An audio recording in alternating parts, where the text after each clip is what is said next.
Hey,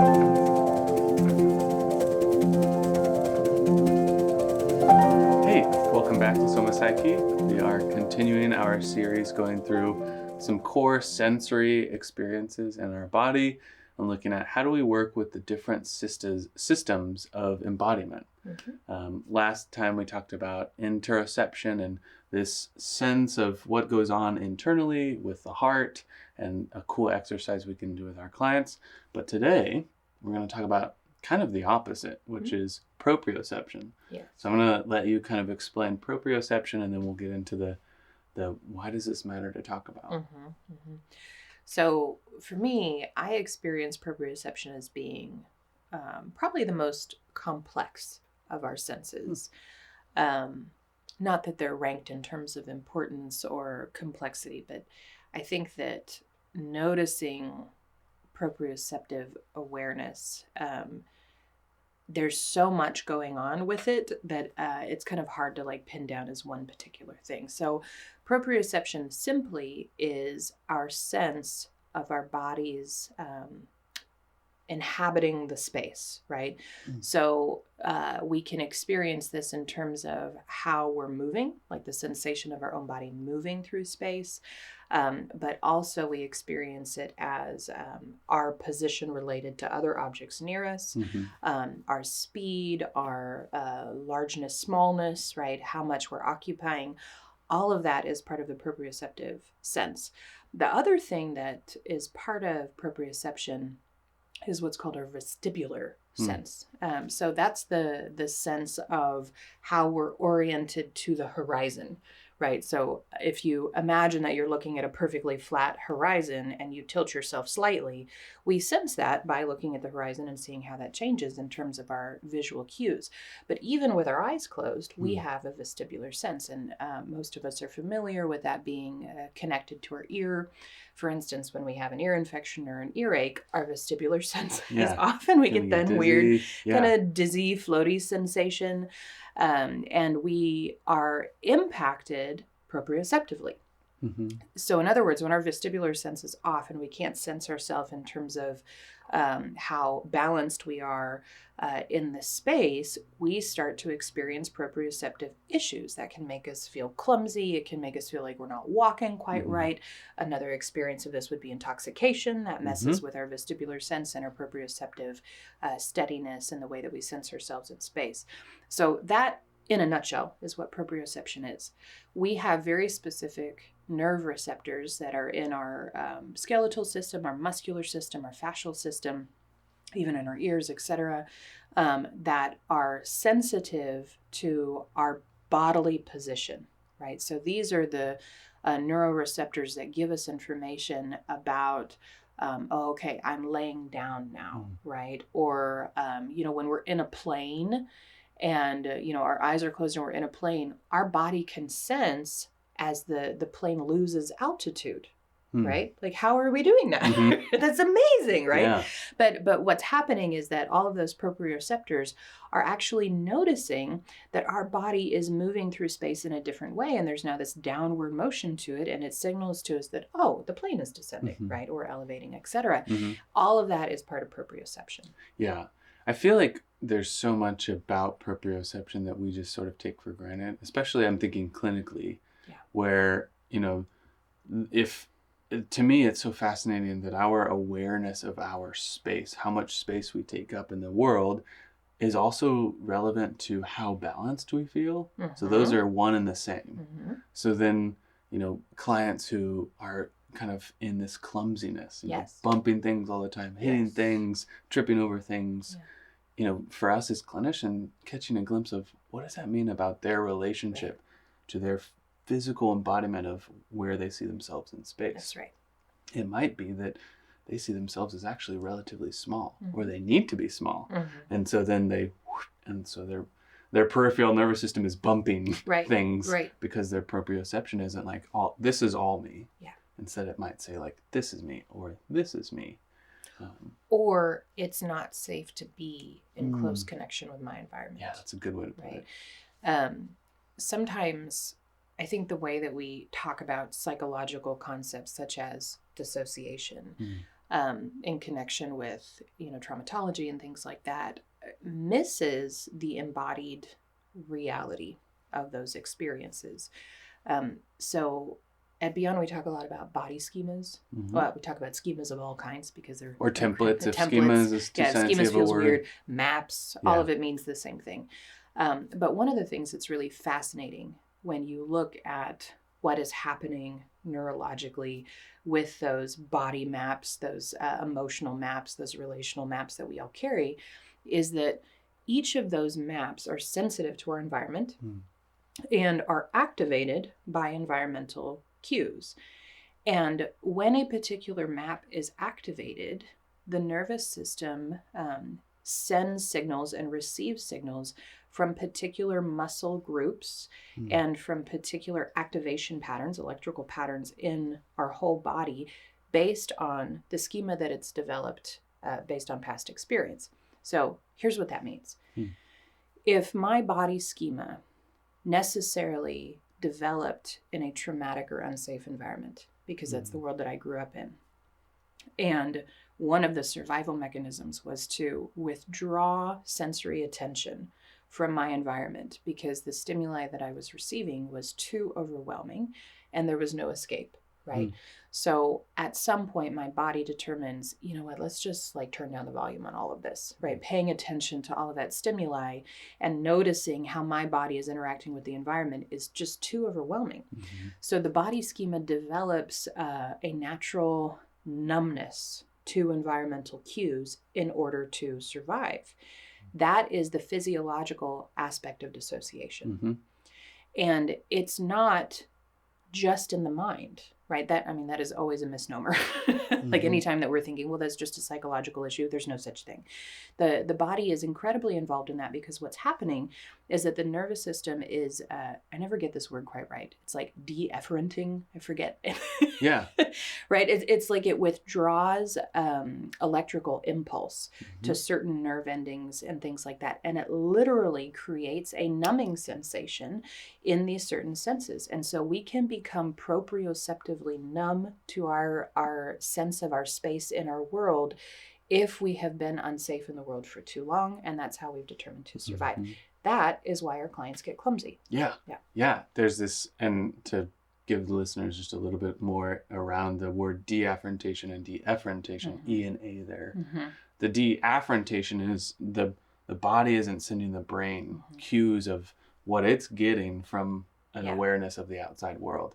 The deafferentation is then the brain is gonna stop sending cues to the body to interact with a specific environment. So then that's where in dissociation, it's not that the person is like clumsy inherently. It's that the systems are so oriented towards very specific safety-seeking mechanisms that involve some level of dissociation that, their hand just isn't acknowledging, like, or even sending information that there's like a table there, or there's a chair that my elbow hit. And Bridger like gives a case example in a lot of our trainings of like watching a client like just bang their elbow and not super hard, it, like on the part where it's like, "Ooh, are you okay?" And they're like, "What do you mean?" And it's like, okay, so proprioceptively, their world is small, so much so that even like a physical engagement with something that probably hurt was not registered as painful. And like that sentence describes exactly why it is a survival mechanism for trauma. How useful. Right? How useful is it to have a capacity in the human nervous system to not feel pain, even when there is something causing us pain? And the awareness that is created in our body by interaction with our environment gives us some clues about what it means to heal our proprioceptive sense if it has been necessarily well, the word that came to mind is deformed, right? But altered in a problematic way for the purposes of survival in an unsafe environment. Necessarily, we have to have different environmental experience in order to give our proprioceptive sense a chance to have a disconfirming experience and alter its natural patterns. And what's happening is that we're actually making edits to the body schema. So that it has a different option than the original way that it was built by the traumatic environment. So before we get into like direct application of like, okay, what do we do with that in therapy? Because I want to get there. You have an activity in your life that I feel like is just a constant. Full of proprioception. That's basically all it is. Yeah. It's like fun because you're playing with your proprioceptive sense. Yeah. And there's a lot of physical activities that I think that is why it's fun for us. For instance, roller coasters, for those humans that like roller coasters. Part of what is fun about that is that you're messing with your proprioceptive sense and your vestibular sense, and it's interesting. Like it creates interesting sensations that can be interpreted as fun or can be interpreted as terrifying, depending on how your body processes that. But there are a lot of activities that we experience as entertaining, fun, stimulating, because it's doing something interesting with our proprioceptive sense. And you do that pretty commonly. Yes. Yeah. So to give listeners or watchers, viewers, I'm so used to saying listeners, viewers, kind of a background. There was a moment in grad school where I had felt so heady, like, man, you're given so much information, and it was just a lot. And I noticed that my body had this like sense of it wanted to join the process.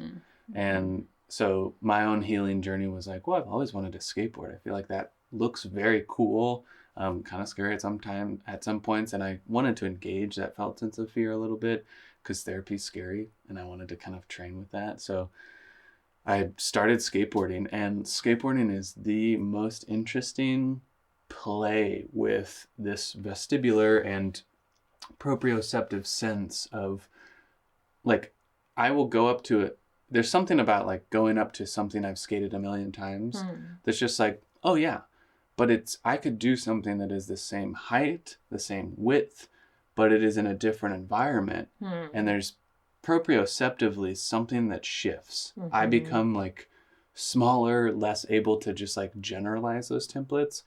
So then I have to literally like play with like feeling the concrete. So like every concrete is just a little bit different. So I have to feel that. A common thing in skateboarding is like you have to do a run up. So before you do anything, you just do a run up, but you don't do any tricks because you have to feel, okay, there's some like bend in the concrete kind of slants here, and like there's a crack there that I need to know about. So can I ask a question, because I think it'll highlight this sense really well. When you say you have to feel the nuances of the concrete as you're doing that run up, how are you sensing that? Like what's happening for you? Yeah, that's such a hard, because there's a repetition to skateboarding that's like, I do it once and I notice something different. So then I do it again and then I integrate it. So I the feeling of it, I feel like I know it because I start to go farther in the process. So like the example is there's like a thing that I want to grind on. So I want to jump up and grind on it and jump off. Well, the first couple of attempts are probably just going to be me running or like skating, but then I jump off the board just onto the thing. So I have like this feeling of height, and then I have this feeling of. So how, like I'm watching you do it with your hands, right? But what are you actually sensing physically that helps you determine, oh, this is how high it is? Like what's happening? Yeah. Well, yeah, this is how high it is feels important, but also I think the thing that, and we'll talk about neuroception in the next video, but the thing that usually happens is I fall one time and then I know that I have enough space to fall, and that if I fall it feels fine. Then there's like this weird switch in my brain that's like I have space to fall and my body can do that, like it can like roll with it and not be hurt. So then it's like, okay, yeah, I can get up that high. There's something about my feet, like I feel my toes will like feel the edge. So like you pop and then you slide, and like my hips will rise, and there's just something, and to bring in vestibular sense, my like forward backwards is a big feeling that I'm tuned into. So then every run up I'm doing, I'm trying to find the middle more and more. So can I get up there but stay above myself instead of off, because if I'm off then I'll fall. So part of why I'm asking is because I think it's such a explicit example of how as humans we utilize our body to make sense of our environment. that we have to physically engage with our environment to establish safety, right? Which is the first thing that you did, to gain familiarity. And part of what's happening is that you're mapping a body schema for that particular environment. And my body schema changes. So like we were joking before this of like, sometimes there's a light pole around whatever I'm skating, and it's like maybe 4 feet away. But there's something about the first couple of times where it feels like my body is 4 feet like wide. So then like I'm too big to fit here. By doing this thing, I'm not going to be able to fit. So then my body says like, don't do it. It like bails. Unsafe. And I have to like relearn like how big or small am I actually? And that just takes me like getting into that space, and like sometimes I like will get there and just look around and be like, okay, like that pull is out there. I'm okay. I won't hit it. But I have to like get there and put my hand out and be like, okay, if I fell, my hand wouldn't even hit it. So then I can do this. We're fine. And sometimes the opposite is true. Like sometimes things I feel very small. So then things look giant, but then like I have to like look down at my legs and be like, oh, that's actually only up to like the middle of my shin. That's really small. And I'm a lot bigger. But my body schema, because it's trying to keep me safe, is either going to expand or contract based on like, I don't know if we can do it. We don't have the templates for this. So it's literally like you engaging with the environment to update those templates. Very much. And then once they are updated and solidified enough, then your body feels safe to do whatever the actual intention was. And that like feels like the most therapeutic thing I've taken from skateboarding is there's something about this repetition with your body where you're just like playfully trying it over and over until eventually it clicks. And then it just like the automatic quality of your body when it feels safe is breathtaking. Like skateboarding is like try, and you're failing every time. And then when you get it once, and then it's like, oh, now my body can get it 1,000,000 times. And it's like, what the heck is that? It's, well, your body feels safe and it's mapped it. So once it's mapped it and once it feels safe, it'll go. Which I feel like in emotions has so many like overlaps with, can I feel safe and even feel what it's like to, like I do a lot of work with clients about like, can I feel what it feels like to push, like to say like, no, like that's too much, or to hug and to maybe feel even this. More alarmingly, to welcome in. To hold myself in a receptive position, or to move towards something that I desire. Like all of those incredibly psychoanalytic concepts are incredibly embodied concepts, and they require another matter to interact with me. And it requires that our matter is involved in the update of those held schemas. If we want to, make changes in the way that I move towards what I want in life, then our suggestion is that you move towards, that you literally physically begin to engage in ways that let your body experience a different way of moving in the world so that those schemas can get updated. And in the next video, we're going to give a clinical example with a concept that I think is relevant for many clients, which has to do with how we take up space in our world. And personalities. We understand personality is a collection of strategies that we've developed to survive our environments and make the most of our environments. And so when we look at personality strategy, one of the things that is consistent in every personality is some sort of schema that holds the template for how much space should I and can I take up in my world, and how do I occupy that space? So easy examples are, the clients that, when they're sitting in your chair, they find a way to like pretzel themselves into the smallest and most condensed position possible. And then you also have the people that do exactly the opposite, that sit in the most splayed way possible. And when they're gesturing, all of their gestures are big and out. And or they close the space. Oh, the lean inners, right? Oh, that's so true. So all of that is information about personality strategy and personality process, because we're seeing in real time and in real embodied life oh, this is how this person has made sense of what it means to occupy their world with their matter self. Yeah. And that has a lot of clinical and therapeutic applications. Yeah. So, I feel like just to give a plug, we did an episode on evidence-based therapists, which is a podcast we have. And you, Bridger, and I set in and did a episode on an article that talked about these higher mental constructs of things like shame and love and belonging are necessarily dependent upon early templates of embodied experience. Yes. So front is good, backwards is bad. The future is forward, the past is behind us. Like all of these constructs that are kind of tricky to understand are not divorced from our body. So if we can find those cues in therapy of how the body is giving us this information of this is how I've learned to be in my world, proprioceptively, we have a lot of information to explore and be curious about. Yes. Okay. Yeah. I wonder why. Like, what's there? Ooh, a really easy example that we all do, like people watching, like universally, most of us enjoy people watching. An airport is a great example of like, we love people watching in airports. Why do we do that? Because it is a buffet of proprioceptive display by other humans. And it fascinates us. Lots of templates. It's like, well, look at you and the way that you walk through the world. Amazing, right? Yeah.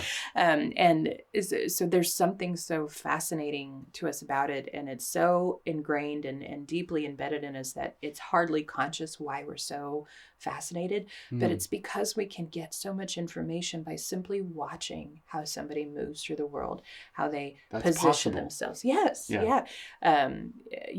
Another thing that I think is really relevant is observing how clients and observing yourself, how do we literally walk? Right? Do we walk with a forward slant? Do we have a rapid pace? Do we take long strides or short strides? Are we shufflers? I come from a culture where most humans were feet shufflers. And so when I moved to America, it was very interesting to me how high everybody picked up their feet, right? It's like a proprioceptive update was necessary. Yeah. And so there's cultural aspects to this of the way that we move through the world. And we gain a lot of information about somebody's mental health and level of safety through these proprioceptive observations. So I'll share a study that I read recently that I think is a great example of how this is clinically relevant and how much information we get from this. And then we'll move into the the example video. There was a study where a group of graduate level psych students, together with their professor, decided that they were going to study the diagnostic criteria for schizophrenia for the purposes of being really good at faking it. So they went through this process of studying it so that they could fake it. And then each of them chose a hospital in their state and went and they attempted to get admitted. They had 100% success rate at fooling the diagnosticians, the psychiatrists that were present in the hospitals. Every single one of them got admitted and immediately put on high doses of medication because they were so good at faking it cognitively and verbally, simply by reporting, these are the symptoms that I'm having. And so they're all admitted and they're in the wing. And 8 out of 10 of them got outed, not by any of the medical professionals, but by other inpatients. And when they interviewed the individuals that outed them, that spotted them for the fakes that they were, and they asked them, they said, how did you know? They all had the same answer.